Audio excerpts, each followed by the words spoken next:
Welcome back to News and Views, heard here on the Mighty 790 KFGO, K-Fire 550 and KCJB 910. President Dean Bresciani, the president of NDSU, is with us.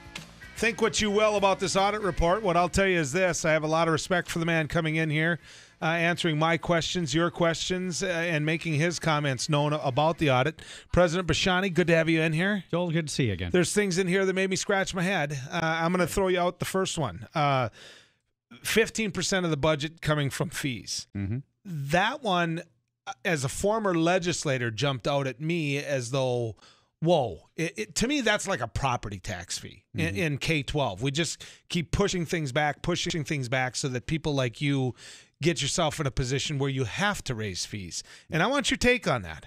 Well, and that's what emerged with legislators on the committee yesterday was that if the two research universities were resourced in the way that their peers are around the nation, we wouldn't have to be so reliant on fees. And your point's a valid one, as I say. Our legislators picked that up of why do we have to charge so many fees? And it goes back to the base resources of the universities. The budget's got to balance. Yeah. Okay, let me get to some of it's easy to pick. You know that. I mean, first class tickets to India. What happened there? Well, and it's interesting because the legislators chose not to ask a lot of the specific questions because I think they got the sense that there was an answer to those. I'll admit, then let's get to it. An $11,000 ticket sounds pretty sexy until you realize that's a multi-stop trip. I think there were 3 different countries involved. The results of that were relationships with some of the best universities in that part of the world, hundreds of international students, particularly in science and engineering, coming to NDSU. I could go on, but basically when you parse out what that trip did, how many stops were involved, the distances involved, and that it was not a first-class ticket. It was booked as a coach ticket. Parts of the trip got upgraded to business class. But the story isn't as so why isn't that coming out? Because you just told me something I didn't know. Sure.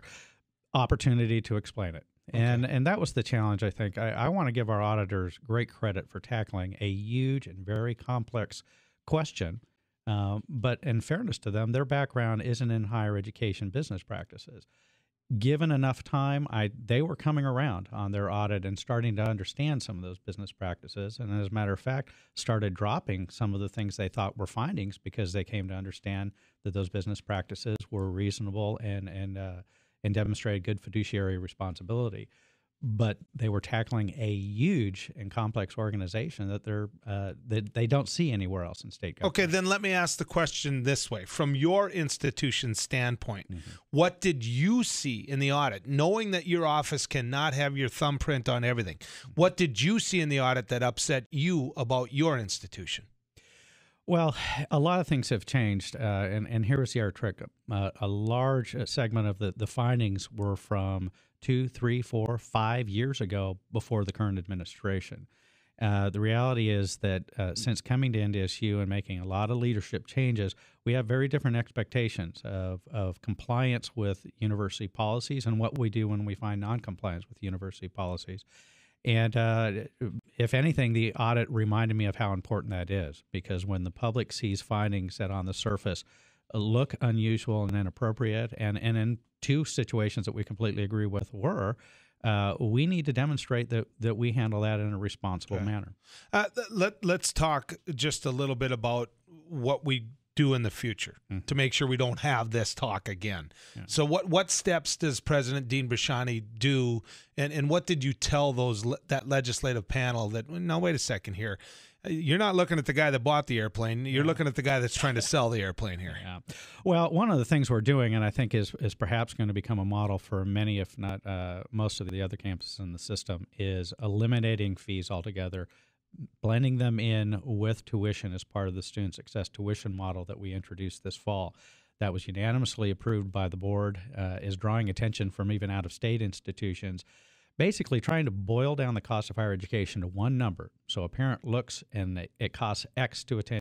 There's no surprise Y and Z that follow that we call student fees. We think that's going to clean up a lot of things and give us a very standard, comparable number that people can anticipate. Okay. Is there going to be that check and balance on campus.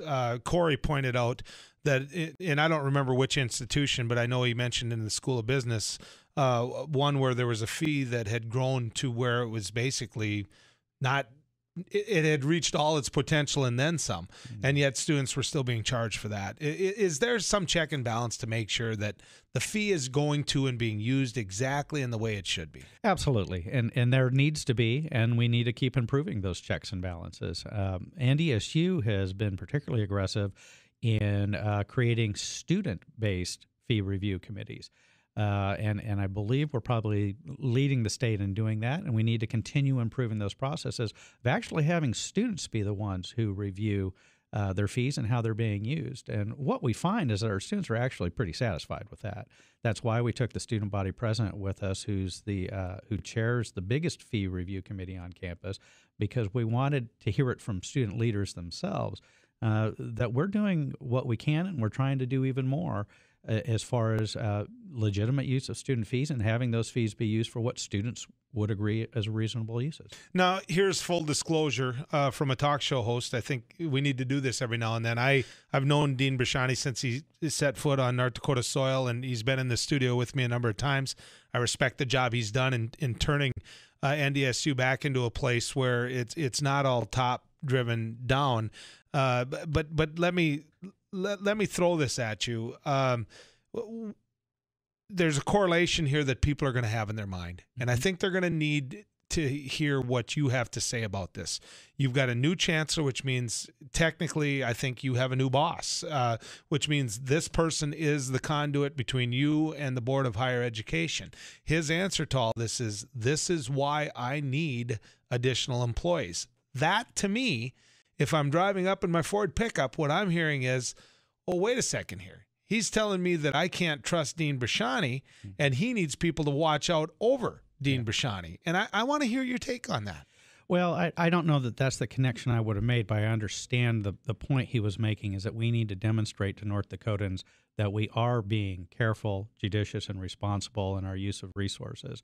But what came out during the audit meeting yesterday was that the two research universities that educate over 75% of the students in the state of North Dakota actually are doing a good job. What came out is that as the auditors became more mature in their understanding of our business practices, they were becoming more comfortable with our business practices. We're doing a terrific job, and that was coming out during the meeting. Legislators on the committee got that. So I personally, I wouldn't have made that connection, but I understand where he's coming from. He's trying to find a way to demonstrate that to North Dakotans and feels that more staff would be the way to do so. President Bresciani, are you